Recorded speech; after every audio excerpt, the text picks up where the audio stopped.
To start with, could you tell us your name, what you do, where you're from? Sure. My name is Joshua Ship. I'm from Rock Island, Illinois, 24 years old. Recent college graduate as of May 2010 from Augustana College. And now I work in a publishing company in Davenport, Iowa. So what brings you here to the streets today? I'm sensitive to the overall sentiment of what's going on here. I made sure to be in Madison during the protests in Wisconsin. I see this as an extension to that. There's a lot of synchronicity going on with this sentiment that things just aren't right in our world, and then we need to do something about it. I'm here mostly to listen, but also to encourage people to not forget that we have a political system that's open to everyone. And I think most of the problems that we have are linked to bad policies, and that those policies can be fixed if we have the right people in office. I'm not saying which party, I'm just saying the right people who care about the Commonwealth and the true idea and ideals of this country. Well, it's interesting that you mentioned synchronicity, because the synchronicity isn't just around the United States, it's around the entire world. Absolutely. So if you mentioned that it is the politics that is somehow the problem, how do you see implementing a solution that's going to be effective worldwide? No, that's a great question. I mean, we no longer live in a world where people think the planet is flat. This is a round global planet. Our political leaders around the world need to be able to engage with each other and to have that dialogue that says we can do better in our offices, we can do better for the people we serve. I can only have, I think, an immediate impact on my city and my country. I trust that those who are in other countries who are suffering are going to be able to find the means to pull themselves up as well, and we should all help and stand in solidarity any way we can. But it's important to be pragmatic about it and understand that local issues are local issues, and but we must support each other globally in this effort. And then the communication is happening. The internet is playing a great role in it. You know, the people in Egypt stood in solidarity with the protests in Wisconsin and vice versa. And as long as the world knows is that our numbers are strong, we're connected, we're communicating, we're learning, and we're adapting, then this movement is going to have the successes that it wants. So you mentioned that you feel like the politicians should be working together in order to listen to the people.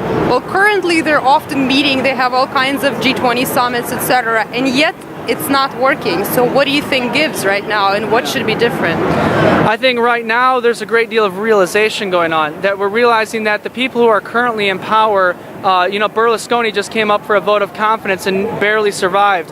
We're going to recycle through this current leadership rank across the world. Everyone who holds power right now, I believe, is doing a very poor job. And what I think we're going to take from this, from the realization, is that we have election cycles coming up here right now.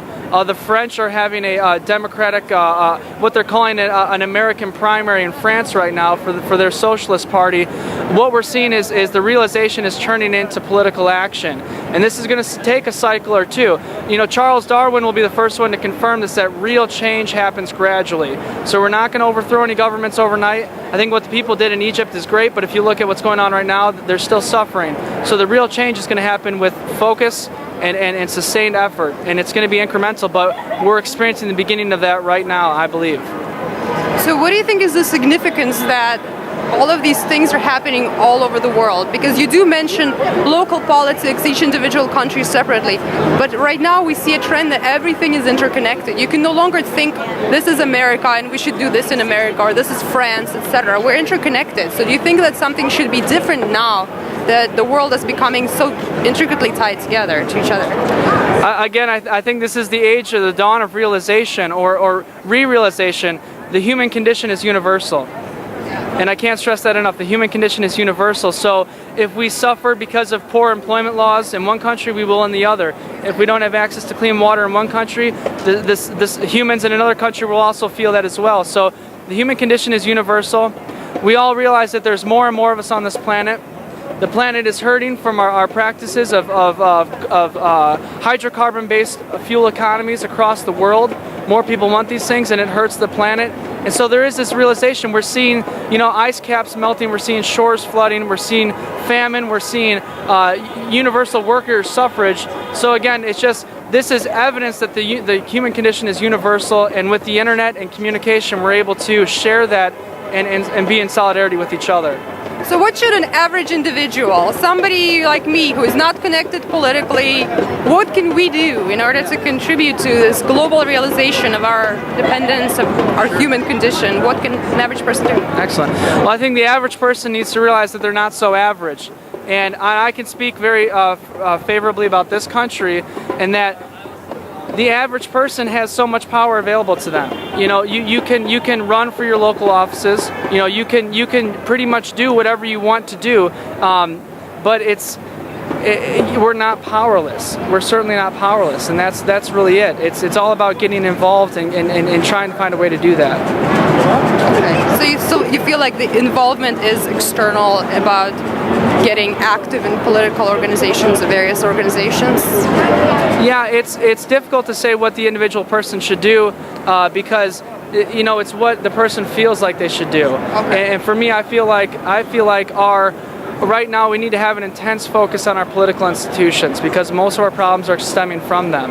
But volunteering, getting people out of their homes and getting people together for community projects, you know, it's the incremental change that the aggregate of the incremental change is what is going to be the difference.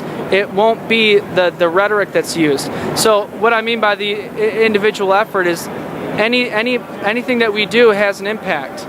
And so how big the impact is up to us to decide, and how big our numbers are. So that's where I stand on that. Okay. Well, thank you very much. You're very It was very welcome. nice to meet you. Thanks so much. You're welcome.